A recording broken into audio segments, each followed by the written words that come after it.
Welcome to part 2 of my trip to Uganda, where, as you can see, I did not get eaten alive by anything. And with any luck, I did not catch any mosquito-borne illnesses from various mosquitoes and other insects. I was pretty diligent about the mosquito repellent, only got one bite, so I should be okay. Now, the resort itself was really nice. It was up on a hill overlooking a channel between two lakes, I believe Lake Edward and Lake George, which are, of course, named after British royalty, like everything in these colonial countries. And you could see from the hotel, including, the balcony of the rooms, a beach area on the other side of the channel, and it was very popular with elephants and buffalo and all sorts of shorebirds and hippos. And so even from your room or from where you were eating breakfast, you could see the animals across the channel.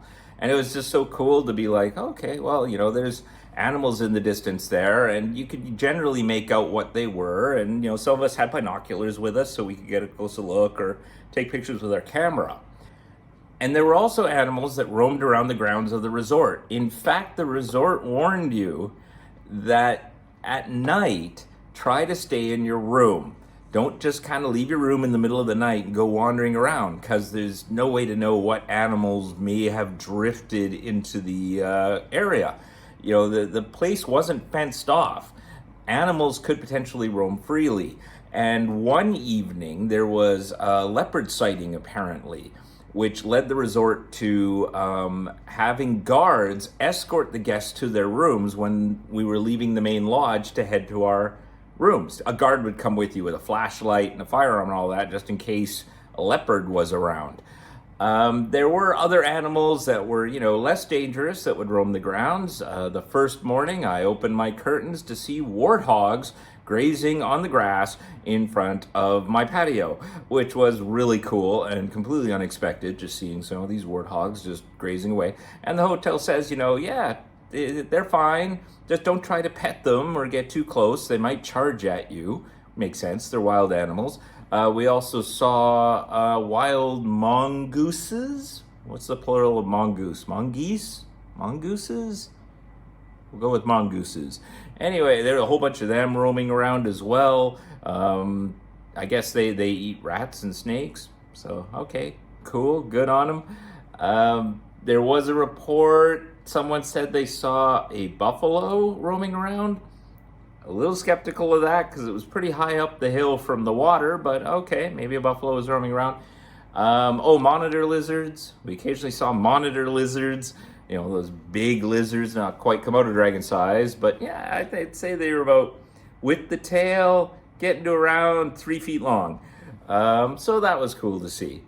And then, of course, you could do various excursions from the resort. My favorite one was taking a boat that would go along that channel that I mentioned, so you get a much closer view of the animals. So, of course, you got a much closer view of elephants, hippos, buffaloes, crocodiles. Crocodiles lived in the channel and on those lakes, and occasionally you'd see a crocodile out sunning themselves, and also a ton of birds, storks, cormorants, kingfishers, and a lot of fish, just fish-eating birds. Apparently the channel and the lakes have a lot of fish in it, and the guide was explaining to us that that's what the crocodiles eat. Crocodiles could just eat fish. So actually the crocodiles don't bother the other animals because they get enough food just from eating fish in the water. I don't know how they find the fish because that water was green and covered with algae and you couldn't see into it. It was just it was gross. But I don't know, crocodiles manage, so all the fish eating birds manage. So all right, that's the way it is. And so you just see crocodiles just kind of hanging out, and the buffalo would just hang out, and hippos are just hanging out, and birds are just hanging out. No one was bothering anybody, which was kind of nice. And hey, if I was a crocodile, I'd probably just go for fish too. If I could just survive on fish, why risk attacking a buffalo or something? They could probably injure you. So, all right, fine. fantastic going along the shore and seeing all these animals. There was also a village a bit further down. Now, this was a national park, but apparently an agreement had been made with the villagers that the villagers only fish, and which they would do, they would fish the lakes in the evenings, instead of killing any of the animals nearby, and instead do what they could to help keep the animals safe. And in exchange, of course, they'd get money, and there'd be better development. The village definitely, the homes looked a lot better than the homes we saw driving to the resort. So that was nice that they, in the national park, they allowed these people to stay in their village and sort of integrate themselves into the park. And I'm going to guess some of those villagers were also employed at the various hotels that were in the park. So, win-win all around, I suppose. Another safari we did was a lion safari. There is an area that did have lions in it. I believe the lions have tracking collars so that the safari people can figure out where they are on any given day and sort of drive you to them. We saw 3 lions all together, and I think they were munching on something. Unfortunately, I could only see one lion because there was how many cars were there when we got there? There was probably like 8 or 9 cars. So from where I was, I could only see one of them. But a few of the other guys were in another car, and they managed to, be able to sort of see in the bushes that there were 2 others. And we also saw gazelles, and we saw more buffalo, and did we see any hippo? No.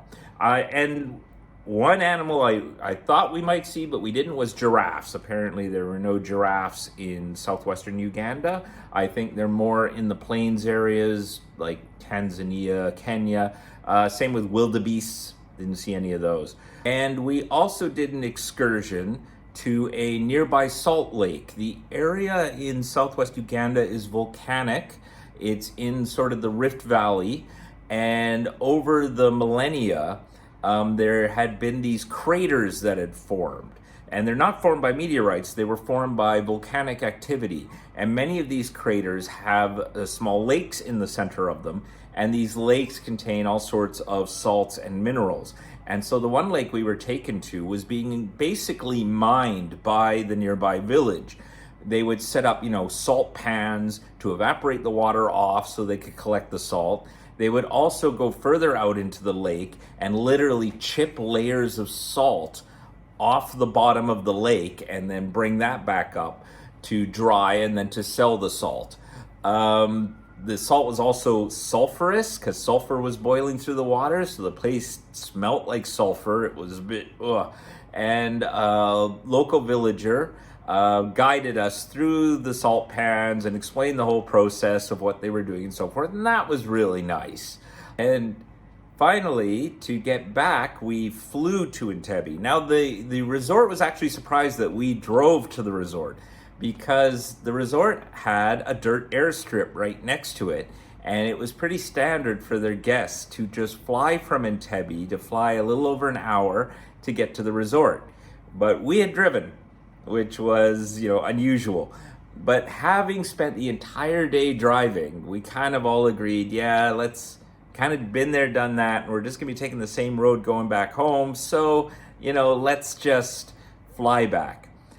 And the guys, I don't think, were really prepared for just what you'd be flying in, which turned out to be a 12-seater single propeller plane.